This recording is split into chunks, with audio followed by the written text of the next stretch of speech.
Vous faites bien de suivre Midi 1 TV Afrique. Bienvenue à l'invité de la rédaction. En Afrique subsaharienne, 60% de la population, soit 200 millions de jeunes de 15 à 24 ans, à moins de 25 ans, et 11 millions de jeunes entrent chaque année sur le marché du travail. Malgré une croissance économique soutenue depuis des années et des progrès en termes d'éducation et formation, la question de l'emploi des jeunes et leur employabilité reste un défi majeur pour les pays. La politique de l'insertion des diplômés en Afrique, le cas spécifique de la Côte d'Ivoire, c'est bien le sujet de cet entretien que nous aurons tout à l'heure avec notre invité, Dr Oussou Kwame Rémy, enseignant-chercheur à l'Université Alassane Ouattara de Bouaké. Docteur, bonjour. Bonjour, monsieur Député. Merci d'avoir accepté notre invitation. C'est encore un plaisir pour moi de me retrouver ici. Merci. Déjà, quels sont les différents facteurs qui affectent les conditions d'insertion professionnelle des jeunes diplômés en Afrique en général?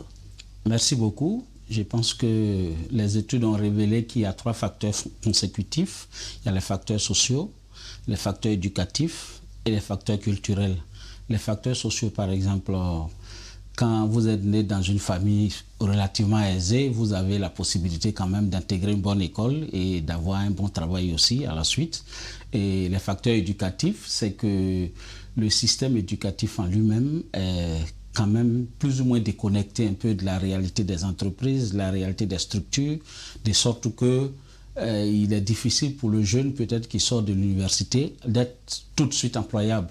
Ça, c'est les facteurs éducatifs. Maintenant, les facteurs culturels, c'est un peu le tribalisme, l'ethnicisme. On préfère travailler avec les gens de son ethnie que de travailler avec des gens qu'on ne connaît pas, etc., etc. Donc, tous ces 3 facteurs-là mis ensemble, ça ne fait que plomber un peu cette problématique dense de l'emploi des jeunes.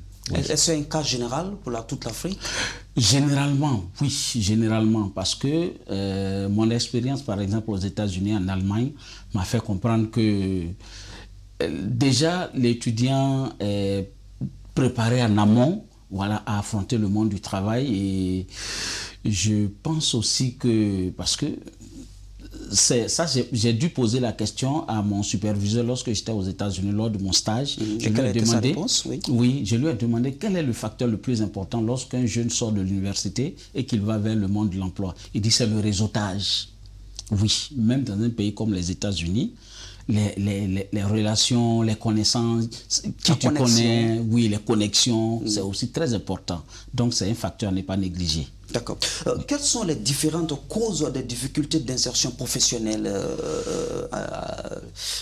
en Afrique, oui, en Afrique généralement, oui. Moi, je ne maîtrise un peu plus que le cas de la Côte d'Ivoire. Oui. Et généralement, le système éducatif même est désappareillé même du besoin réel de l'entreprise. On a l'impression qu'il y a une sorte de décloisonnement entre l'université et ceux mêmes, je veux dire les entreprises, ceux mêmes qui sont supposés employer ceux que nous sommes en train de former. Voilà, absolument. Donc, cette déconnexion-là, ça pose déjà un problème. Et en sous-facteur, c'est que, je veux dire que cet élément vient du premier de celui que je viens de parler, puisqu'on ne consulte pas les entreprises ni les structures avant de créer les curricula. On a l'impression qu'on crée des curricula comme ça qui n'ont aucun ancrage dans la réalité. De sorte que lorsqu'on envoie les jeunes sur le marché du travail, il y a une déconnexion. Oui, moi, tu ne peux pas m'envoyer quelqu'un, je ne sais même pas comment, non seulement comment et pourquoi il a été formé. C'est l'un des facteurs les plus difficiles. Et il y a le problème de la formation aussi. Il faut dire Voulez-vous dire par là que les curriculums vitae ne sont pas très appropriés ou... Les curricula ne sont pas adaptés en fait. Les curricula ne sont pas adaptés. Et je dis par là que je ne dis pas que ce que nous enseignons n'est pas important, non. Mais il faut que ça corresponde à quelque chose dans la structure qui va accueillir l'étudiant qui sort de l'université. Il faut que ça corresponde à quelque chose. Par exemple, nous enseignons les étudiants, mais nous leur donnons juste des connaissances, mais nous ne les aidons pas à développer des compétences. Oui. Oui, parce qu'aujourd'hui, tout se règle en termes de compétences. Vous pouvez faire quoi avec vos 10 doigts, avec votre tête? Vous avez beau avoir un master, mais concrètement, qu'est-ce que vous... De façon pratique. Voilà, de façon pratique, qu'est-ce que vous pouvez apporter à un employeur? quel que soit le domaine que vous aurez choisi. C'est ça, c'est autour de ça que c'est important de le savoir quand même, parce que l'employeur aussi emploie en fonction... Absolument. En fait, l'employeur emploie l'employé en fonction de sa compétence. Absolument, c'est pas parce qu'il a des beaux yeux qu'on va le prendre pour travailler, non. Avec, ce qu'il fait. L'employeur a des factures à payer, l'employeur a un devoir de résultat. Donc, celui qui va prendre pour mettre à un poste précis, il faut que la personne soit vraiment réactive par rapport aux compétences, voilà, qui doivent être mises en jeu. Voilà. Quels sont les défis majeurs de l'insertion professionnelle de diplômés en Côte d'Ivoire, le cas dont vous maîtrisez beaucoup? Oui, les défis, c'est que il y a la formation même, je dirais, en guillemets, laisse à désirer en fait, de sorte que ça crée un gap dans l'employabilité de l'étudiant.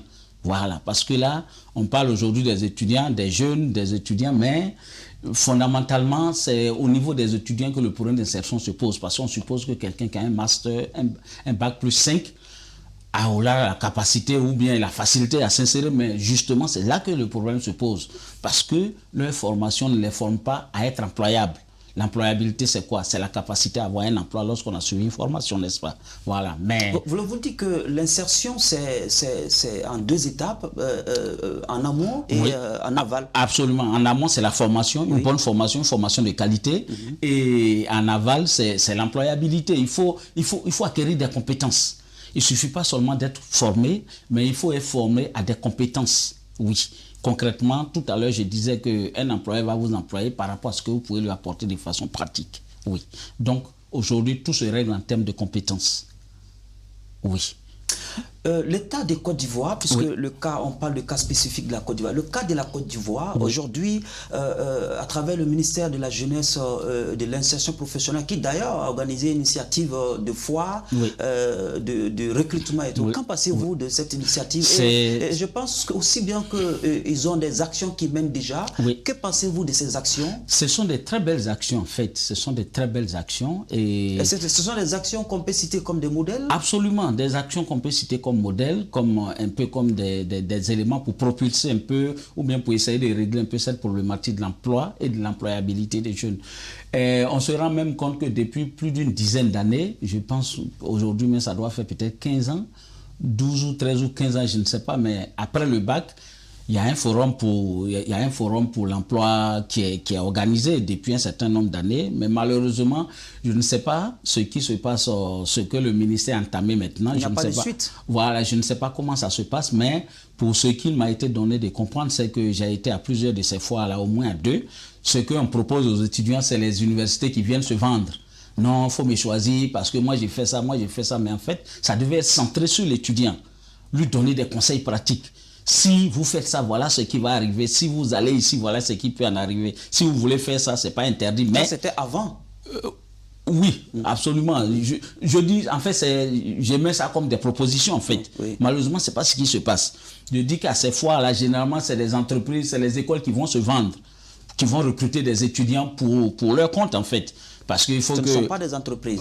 Ce n'est pas des entreprises fondamentalement, c'est des universités. Je parle de ce que je connais, je ne parle pas de ce que le ministère a entamé maintenant. Voilà, ça je ne parle pas de ça. Parce que là, on demande aux jeunes diplômés de venir avec le CV. Si c'est dans ce sens-là, c'est que certainement c'est en collaboration avec des entreprises. Ça va être très intéressant, mais le problème c'est que généralement, ça fait un de plus. Oui, c'est un de plus. Ces événements sont importants quand l'étudiant est préparé en amont, en fait. D'accord. Parce que j'ai eu l'opportunité, l'immense opportunité de bénéficier d'une bourse du gouvernement américain qu'on appelle le Hubert H. Humphrey Fellowship, qui m'a permis d'aller me perfectionner dans ce domaine-là. L'université où j'étais, Penn State, chaque année, ils organisent au moins 2 fois. Mais l'étudiant est préparé en amont. Comment on rédige un CV? Parce qu'un employeur qui vient devant eux, qui trouve un CV en désordre, un CV qui n'est pas bien mis, vous voyez le découragement que ça peut apporter. Voilà. Parfois, les recrutements se font en fonction de la rédaction du Oui, l'étudiant est préparé en conséquence. Et il y a même comment on dit ça, même des mock interviews. Ça veut dire que c'est des interviews préparatoire en fait. On met l'étudiant devant comme si nous étions en train de faire une interview. L'étudiant est filmé et il regarde parce que à l'interview il y a des tics, il y a des choses, il y a des comportements que l'employeur n'apprécie pas beaucoup. Et une fois que l'étudiant aura visionné ça, Il sait qu'il y a telle attitude que je dois adopter, il y a telle autre attitude que je ne dois pas adopter. Donc je me dis que ces événements sont très importants pourvu que l'étudiant soit convenablement préparé à rencontrer ses futurs employeurs. D'accord. Nous sommes à la fin de cet entretien. Merci à vous d'avoir répondu à nos questions. Je vous en prie. Ça a été un plaisir pour moi de partager mon expérience. Merci. Merci. La politique d'insertion des diplômés en Afrique, le cas spécifique de la Côte d'Ivoire, c'était le sujet de cet entretien. Merci de l'avoir suivi. Le programme se poursuit sur Midi NTV Afrique.